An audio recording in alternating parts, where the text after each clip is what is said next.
os alunos Daniel Andrade Ribas, João Paulo Lima Leal e Vitor Coutinho Santos, da disciplina de Arquitetura de Computadores, iremos falar brevemente é, comparações com o conjunto de instruções, né, entre o RISC-V e o x86 e também entre o ARM.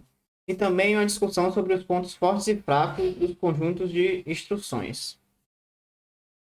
Bom, começando com a comparação com o conjunto de instruções do x86, quando comparado ao RISC-V, né? O RISC-V ele é um design de microprocessador com seu código todo aberto, de modo em que seu desenvolvimento é colaborativo e ele permite com que os chips sejam personalizados ou também modificados de acordo com a necessidade de uso por cada organização, né, que está envolvida no manuseio desse chip. Já em comparação com outro chip, né, que é o chip do x86, ele vai possuir o seu código totalmente fechado, que somente as empresas que desenvolvem esse chip vai ter acesso ao design dos processadores. Bom, agora falando mais sobre as diferenças encontradas no conjunto de instruções entre o RISC-V e o x86, as principais são as instruções no x86, elas são mais longas e também repletas de operações matemáticas distintas. Já no RISC-V, ele executa instruções reduzidas, né, quando comparadas às instruções executadas no x86, que são instruções normalmente mais longas.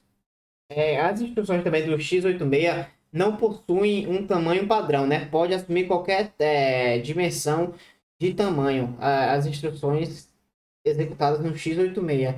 Já quando comparada com a do RISC-V, essas instruções elas sempre são quebradas em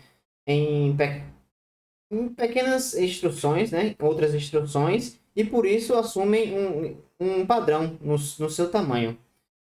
No x86, as instruções também são bastante complicadas, executando múltiplas operações quando a única instrução é dada, já que difere do RISC-V, né? Que ele só vai executar uma única operação para cada instrução dada.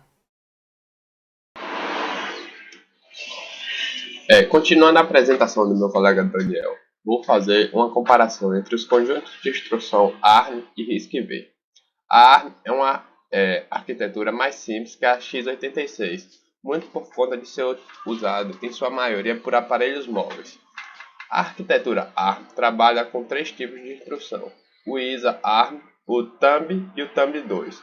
O conjunto Thumb trabalha com 16 bits de instrução e com registradores de 32. Já o Thumb 2 permite uma mistura com performance otimizada de instrução de 36 e de 32, de 16 e de 32 bits. E todas as operações realizadas no processador podem ser realizadas no estado Thumb. Já o ISA-ARM possui 13 registradores de propósitos gerais, 3 de uso especial e um de propósito especial. Já a arquitetura RISC-V costuma tratar com base de instrução RV32I ou RV32E, RV64I, RV128I. A mais comum é a RV32I.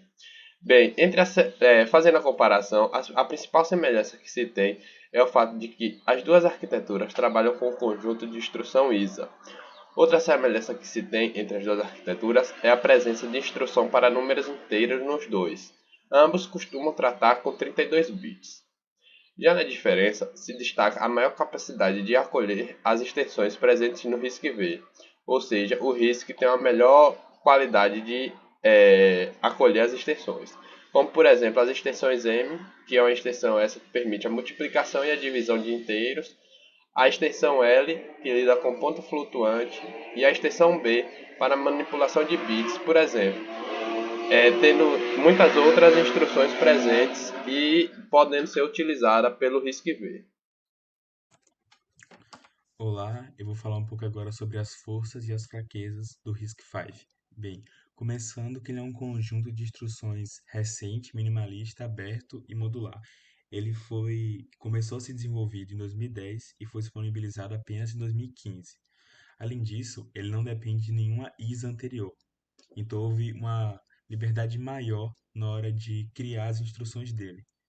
O que fazendo assim com que essa criação de instruções tenha sido da maneira com que elas fossem ficar mais eficientes possíveis, diferente de outros conjuntos de instruções que, quando baseados em ISA anterior, eles tinham que adaptar e não podiam buscar a maior eficiência.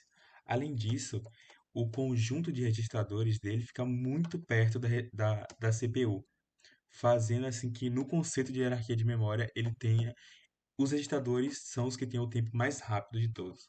Além disso, o RISC-V ele está crescendo muito rápido e isso é um ponto positivo muito bom, onde por causa disso ele já tem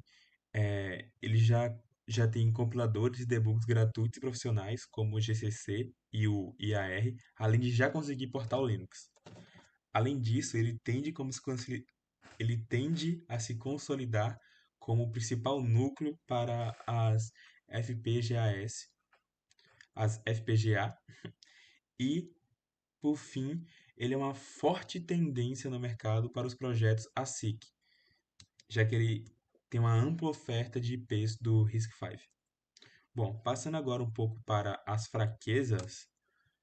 Para começar, o RISC-V ele não é muito utilizado no mercado brasileiro, porque no mercado brasileiro ainda é utilizado, na maioria das vezes,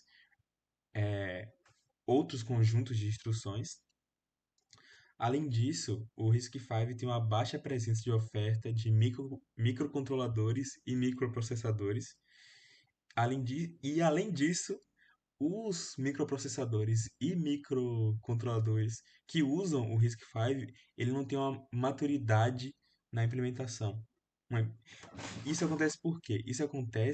Essa maturidade, ela se refere ao fato de que, comparado com seus concorrentes que estão no mercado de microcontroladores e microprocessadores há mais tempo, o RISC-V, ele tem menos documentação e passou por menos revisões do que seus concorrentes. Então, por isso ele é menos utilizado. Além disso, a maioria dos ASSPs do RISC-V não integram memória flash. E por que isso acontece? Basicamente, quando surgiu a memória flash, ela foi adaptada para ser utilizada nos microcontroladores pelo inventor dela, onde antes os microcontroladores usavam a tecnologia ATP, só que por o flash ser mais eficiente, pouco a pouco eles foram sendo substituídos todos pela memória flash. Mas o RISC-V ainda não conseguiu, não integrou a memória flash. E por fim, para as aplicações SP, ainda se possui uma baixa disponibilidade nos dispositivos do RISC-V, principalmente quando comparado com a arquitetura ARM. Bom, vindo aqui um pouco as forças e as fraquezas do RISC-V, vendo mais um pouco as fraquezas, a gente vê que a maioria das fraquezas que ele tem se dá por ele ser um conjunto de instruções bem novo, que foi introduzido há pouco tempo, fazendo com que o mercado ainda não esteja adaptado a ele, podemos dizer assim. Não tem muitos fabricantes que produzem ele, pelo menos no mercado brasileiro, o que, para isso, e ele tem uma baixa oferta de microcontroladores e microprocessadores.